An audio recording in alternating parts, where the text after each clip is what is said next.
ఒక్క మాట, ఒకే ఒక స్టేట్మెంట్ ఇప్పుడు రెండు తెలుగు రాష్ట్రాల్లోనే కాదు నేషనల్ లెవెల్లో పొలిటికల్ ఎర్త్క్వేక్ ని తెచ్చింది. పరిపాలన కోసం అడాల్ఫ్ హిట్లర్ ను స్ఫూర్తిగా తీసుకోవడము మీరెప్పుడైనా సమర్థించగలరా? కోట్లాది మంది ప్రాణాలు తీసిన ఒక సర్వాధికారి, ఒక ఫేసిస్ట్ పాలకుడి పేరును ప్రజాస్వామ్యబద్ధంగా ఎన్నికైన ఒక ముఖ్యమంత్రి ఎలా ఉదాహరిస్తారు? మన తెలంగాణ ముఖ్యమంత్రి రేవంత్ రెడ్డి గారు చేసిన ఒక్క కామెంట్ ఇప్పుడు తీవ్రమైన దుమారాన్ని రేపుతుంది. ఈ వివాదానికి లక్ష్యం ఏమిటంటే హైడ్రా, అంటే Hyderabad disaster response and asset protection agency. చెరువుల కబ్జాలు, ఇల్లీగల్ ఎన్క్రోచ్మెంట్స్ పై ఉక్కుపాదం మోపుతున్న ఈ సంస్థను డిఫెండ్ చేసుకునే క్రమంలో రేవంత్ రెడ్డి గారు ఏమన్నారు అంటే, ఈ ఏజెన్సీ యొక్క స్ట్రక్చర్ మరియు ఎఫిషియన్సీ హిట్లర్ నుంచి ఇన్స్పైర్ అయి డిజైన్ చేశామని ఓపెన్ గా చెప్పారు. అయితే విత్ ఇన్ మినిట్స్ లో ఈ పొలిటికల్ ల్యాండ్స్కేప్ జస్ట్ ఎక్స్ప్లోడ్ అయిపోయింది. అపోజిషన్ పార్టీలు ఈ కామెంట్ ని ఊరికే వదిలేయడం లేదు, they are weaponing it. Revanth Reddy గారికి డిక్టేటర్షిప్ మైండ్ సెట్ ఉందంటూ తీవ్ర స్థాయిలో విమర్శలు గుప్పిస్తున్నారు. అసలు ప్రజాస్వామ్యంలో హిట్లర్ లాంటి సర్వాధికారి పేరును ఒక ముఖ్యమంత్రి ఎలా ఉదాహరిస్తారు? ఇది కేవలం నోటి దొర్లుడా, లేక దీని వెనక ఇంకేదైనా పొలిటికల్ స్ట్రాటజీ ఉందా? Let's break it down. అసలు ఈ వివాదం వెనక అసలు విషయం ఏమిటో ఇప్పుడు మాట్లాడుకుందాం. ఇక రెండో భిన్నమైన అత్యంత బలమైన వాదనలు వినిపిస్తున్నాయి. మొదటిగా ప్రతిపక్షాల యాంగిల్ నుండి చూస్తే బీజేపీ మరియు బీఆర్ఎస్ పార్టీలు ఈ వాక్యంలో ఒక బ్రహ్మాస్త్రంలా మార్చుకుంటున్నాయి. ఒక ముఖ్యమంత్రి పబ్లిక్ ప్లాట్ఫామ్ మీద నిలబడి హిట్లరే నా ఇన్స్పిరేషన్ అని చెప్తుంటే ప్రజాస్వామ్యవాదులంతా తల దించుకోవాల్సిన పరిస్థితి వచ్చిందని విమర్శలు వస్తున్నాయి. హిట్లర్ అంటేనే డెమోక్రసీని కూలీ చేసిన ఒక ఫేసిస్ట్. అలాంటి వ్యక్తిని ఒక అడ్మినిస్ట్రేటివ్ రోల్ మోడల్ గా చూపించడం అంటే రాష్ట్రంలో ప్రజల హక్కులను, కోర్టు ఆదేశాలను కాలరాస్తూ సాగిస్తున్న ఈ బుల్డోజర్ పాలనకు అఫీషియల్ గా ఒక డిక్టేటర్ ముద్ర వేసుకోవడమే అని ప్రతిపక్షాలు గట్టిగా వాయిస్ వినిపిస్తున్నారు. చట్టాల నోటీసులు, రాజ్యాంగ నిబంధనలు పక్కన పెట్టి అర్ధరాత్రి వేళల్లో ఇల్లు కూల్చేస్తూ రాష్ట్రాన్ని భయభ్రాంతులకు గురి చేయడమే ఈ కాంగ్రెస్ మార్క్ గవర్నెన్స్ అని ప్రశ్నిస్తున్నాయి కూడా. కానీ దీనికి పూర్తి భిన్నంగా అధికార కాంగ్రెస్ పార్టీ వైపు నుండి వినిపిస్తున్న డిఫెన్స్ ఏంటి? కాంగ్రెస్ ప్రతినిధులు మరియు ప్రభుత్వ పెద్దలు ఈ వాక్యాల వెనుక ఉన్న ఉద్దేశం కేవలం కఠినమైన క్రమశిక్షణ మరియు లక్ష్యం వైపు దూసుకుపోవడం మాత్రమేనని గట్టిగా సమర్థిస్తున్నారు. హైదరాబాద్ నగరాన్ని కబ్జాదారుల నుండి, చెరువులు మింగేస్తున్న పెద్ద పెద్ద తిమింగనాల నుండి కాపాడాలంటే ఒక అత్యంత శక్తివంతమైన, ఎవరికి లొంగని, నిర్భయంగా పనిచేసే ఒక కమాండో లాంటి ఫోర్స్ కావాలని, ఆ ఫోర్స్ యొక్క అడ్మినిస్ట్రేటివ్ స్పీడ్, మొండితనం మరియు ఎఫిషియన్సీ వర్ణించడానికి ముఖ్యమంత్రి గారు ఈ పోలికను ఒక మెటాఫోర్ గా వాడారని తప్ప దీనికి ఫేసిస్ట్ పాలనతో ఎలాంటి సంబంధం లేదని కొట్టిపారేస్తున్నారు. 10 ఏళ్లుగా ఆక్రమ కట్టడాలను చూస్తూ ఊరుకున్న వాళ్ళకి ఇప్పుడు రేవంత్ రెడ్డి గారు తీసుకుంటున్న యాక్షన్ చూసి ఓర్చుకోలేక ఈ చిన్న పదాన్ని పట్టుకొని రాజకీయం చేస్తున్నారని తిప్పుకొడుతున్నారు కూడా. అయితే ఈ పొలిటికల్ ఫైర్ స్టోమ్ కేవలం ఈ మాటల యుద్ధంతో ఆగడం లేదు. విపక్షాలు ఈ ఇష్యూని నేరుగా ఢిల్లీ కాంగ్రెస్ హైకమాండ్ వైపు, ముఖ్యంగా రాహుల్ గాంధీ గారి వైపు తిప్పుతున్నాయి. ఢిల్లీలో రాహుల్ గాంధీ గారు రోజుకొకసారి రాజ్యాంగ బుక్కు పట్టుకొని తిరుగుతూ సంవిధాన్ బచావ్ అని లెక్చర్లు ఇస్తుంటే, ఆయన పార్టీకి చెందిన ఒక ముఖ్యమంత్రి బహిరంగంగా హిట్లరే నా ఇన్స్పిరేషన్ అంటుంటే రాహుల్ గాంధీ గారు స్టాండ్ ఏంటి? ఆయనకు ఈ హిట్లర్ పాలన నచ్చుతుందా అని బీఆర్ఎస్ నిలదీస్తుంది. అటు బీజేపీ కూడా అదే రేంజ్ లో ఖరారు చేస్తుంది. రాహుల్ గాంధీ గారికి నిజంగా రాజ్యాంగం మీద గౌరవం ఉంటే హిట్లర్ ఐడియాలజీని ప్రమోట్ చేస్తున్న రేవంత్ రెడ్డి గారిని వెంటనే సీఎం పీఠం నుంచి తొలగించాలి, లేదంటే రాహుల్ గాంధీ కూడా ఇలాంటి నాజీ మైండ్ సెట్ అనే నమ్ముతామని ఒప్పుకోవాలి అని డిమాండ్ చేస్తున్నారు. ఒకవైపు హిట్లర్ పేరు వెనుక ఉన్న పరిపాలన దక్షతను, కఠిన నిర్ణయాలను స్పీడ్ గా కాంగ్రెస్ సమర్థిస్తుంటే, మరోవైపు ఇది ప్రజాస్వామ్య వినాశనానికి సంకేతమని ప్రతిపక్షాలు మండిపడుతున్నాయి. అసలు ఈ హిట్లర్ కామెంట్ వెనుక రేవంత్ రెడ్డి గారి అసలు పొలిటికల్ క్యాలిక్యులేషన్ ఏంటి? ఈ బుల్డోజర్ పాలిటిక్ వెనుక దాగున్న అసలు స్ట్రాటజీ ఏంటి? ఇది కేవలం నోటి దురుసా, లేక పక్కా ప్లానా? దీని వల్ల ఆయనకి మైలేజ్ వస్తుందా, లేక డ్యామేజే జరుగుతుందా? దీనికి సంబంధించిన మరిన్ని సంచలన నిజాలు ఇప్పుడు చూడబోతున్నాం. Just wait and watch. సరే, రాజకీయ ప్రకంపాలు పక్కన పెడితే అసలు రేవంత్ రెడ్డి గారు ఆ కామెంట్ ఎందుకు చేయాల్సి వచ్చింది? దాని వెనుక ఉన్న బ్యాక్గ్రౌండ్ ఏంటి? హైదరాబాద్ లో లేక్స్ కాపాడడానికి, ప్రభుత్వ ఆస్తుల్ని రక్షించడానికి తెచ్చిన డైనమిక్ బాడీనే ఈ హైడ్రా. కొన్ని నెలలుగా ఈ ఏజెన్సీ చేస్తున్న కూల్చివేతలు ఎంతటి సెన్సేషన్ క్రియేట్ చేశాయో మనం అంతా చూసాం. బడా కబ్జాదారులు, సామాన్యుల నుంచి సెలబ్రిటీల వరకు ఎవరిని వదలకుండా రంగంలోకి దిగింది. అయితే ఈ ఏజెన్సీ యొక్క పవర్స్ ని, దాని అగ్రెసివ్నెస్ ని సమర్థించుకునే క్రమంలో సీఎం గారు ఈ ఇంట్రెస్టింగ్ పాయింట్ చెప్పారు. హిట్లర్ కి ఒక కోర్ అసోసియేషన్ టీం ఉండేదని, వాళ్ళు చాలా పవర్ఫుల్ అండ్ ఫియర్లెస్ గా ఉండేవారని, ఆ కాన్సెప్ట్ తోనే హైడ్రాని తెచ్చామని ఆయన వెల్లడించారు. కానీ ఇక్కడ ఒక హిస్టారిక్ బ్లండర్ జరిగింది. సిటిజన్స్ అండ్ విశ్లేషకులు చెబుతున్నారు, అసలు హైడ్రా అనేది మార్వెల్ కామిక్స్ లో ఉండే ఒక ఫిక్షనల్ విలన్ ఆర్గనైజేషన్. దానికి హిట్లర్ తో ఎలాంటి డైరెక్ట్ లింక్ లేదు. సినిమాల్లో, కామిక్స్ లో ఫిక్షన్ ని నిజమైన హిస్టరీతో మిక్స్ చేసిన ముఖ్యమంత్రి గారు కన్ఫ్యూజ్ అయిపోయారని చదువుకున్న వారు, హిస్టోరియన్స్ తలలు పట్టుకుంటున్నారు. అయితే ఈ హిస్టారికల్ ఫ్యాక్ట్ పక్కన పెడితే ప్రజాస్వామ్యంలో ఒక సీఎం పబ్లిక్ ప్లాట్ఫామ్ మీద హిట్లర్ పేరును ఇన్స్పిరేషన్ గా వాడడం ఎంతవరకు కరెక్ట్?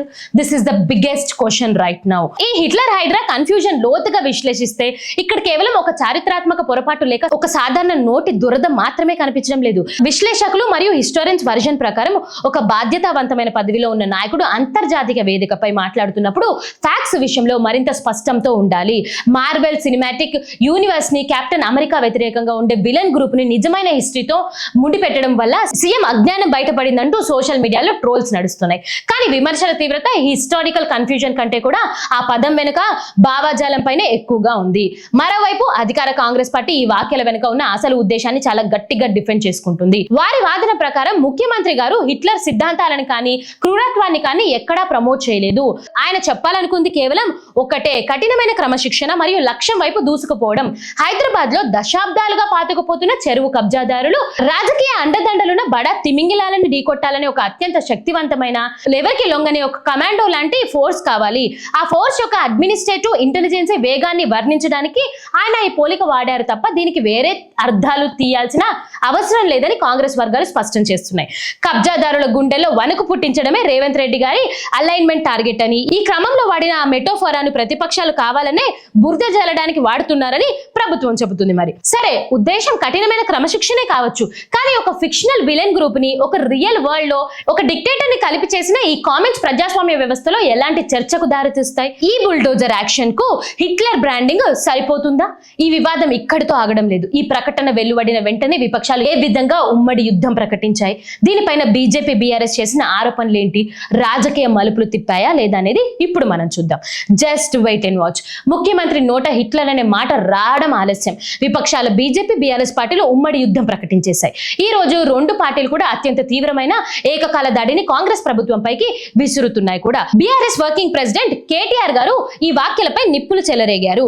రేవంత్ రెడ్డి గారికి ఫ్యాసిస్ట్ మైండ్ సెట్ ఉంది మరియు హిట్లర్ పాలన చాలా నచ్చుండిద్ది, ఆయన కూడా అదే నేచర్ ఉన్న వ్యక్తి అనడానికి ఈ కామెంట్స్ లేటెస్ట్ ప్రూఫ్ అని ఆయన విమర్శించారు. మూసి పరివాహిక ప్రాంతాల్లో చెరువుల పక్కన దశాబ్దాలుగా ఉంటున్న పేద ఇళ్లను బుల్డోజర్ తో కూల్చేస్తూ రాష్ట్రాన్ని భయభ్రాంతులకి గురి చేయడమే ఈ కాంగ్రెస్ మార్క్ గవర్నెన్స్ అని ఆయన సూటిగా ప్రశ్నిస్తున్నారు.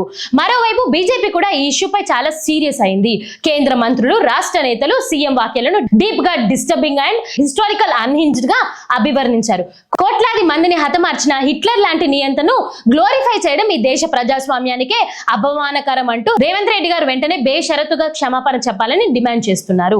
ఇక్కడ విపక్షాల స్ట్రాటజీ చాలా క్లియర్ గా కనిపిస్తుంది. సీఎం గారి అడ్మినిస్ట్రేటివ్ ఎఫిషియన్సీ కోసం చేసిన ఒక పోలికను బేస్ చేసుకొని టోటల్ కాంగ్రెస్ గవర్నమెంట్ కే డిక్టేటర్ ముద్ర వేయడానికి గట్టిగా ట్రై చేస్తున్నారు కూడా. అంతేకాదు, ఇప్పుడు ఈ వివాదం కేవలం రాష్ట్ర స్థాయికి పరిమితం చేయడం లేదు. విపక్షాలు నేరుగా ఢిల్లీలో కాంగ్రెస్ హైకమాండ్ ను, ముఖ్యంగా రాహుల్ గాంధీ గారిని టార్గెట్ చేస్తున్నాయి. ఒకవైపు రాహుల్ గాంధీ గారు దేశమంతా రాజ్యాంగం బుక్ పట్టుకొని తిరుగుతూ సంవిధాన్ బచావో అని నినాదాలు ఇస్తుంటే, ఆయన పార్టీకి చెందిన ఒక ముఖ్యమంత్రి బహిరంగంగా హిట్లరే నా ఇన్స్పిరేషన్ అని ఎలా చెబుతారు? దీనిపై రాహుల్ గాంధీ గారి స్టాండ్ ఏంటి? ఆయనకి హిట్లర్ పాలన నచ్చుతుందా లేదా అంటూ బీఆర్ఎస్ గట్టిగా నిలదీస్తుంది.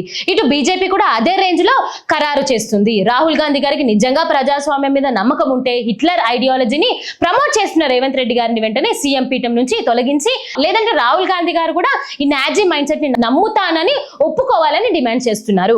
కాంగ్రెస్ జాతీయ నాయకత్వం స్పందించే వరకు ఈ ఇష్యూని వదిలిపెట్టే ప్రసక్తే లేదని విపక్షాలు ఉమ్మడిగా హెచ్చరిస్తున్నారు. మరి ఈ అటాకింగ్ పాలిటిక్స్ స్ట్రాటజీని కాంగ్రెస్ ఎలా కౌంటర్ చేయబోతుంది?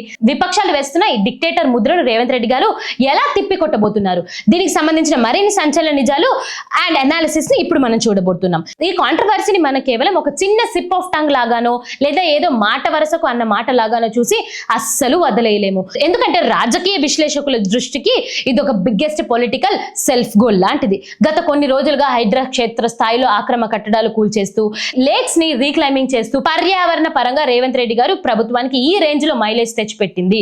సామాన్య ప్రజలు కూడా కబ్జాదారులపై తీసుకుంటున్న ఈ కఠిన చర్యల పట్ల ఒక పాజిటివ్ ఇంపాక్ట్ క్రియేట్ అవుతూ వచ్చింది. కానీ సీఎం గారి ఈ ఒక్క స్టేట్మెంట్ తో ఆ పాజిటివ్ డిసిషన్ అంతా ఒక్కసారిగా పక్కకు పోయింది.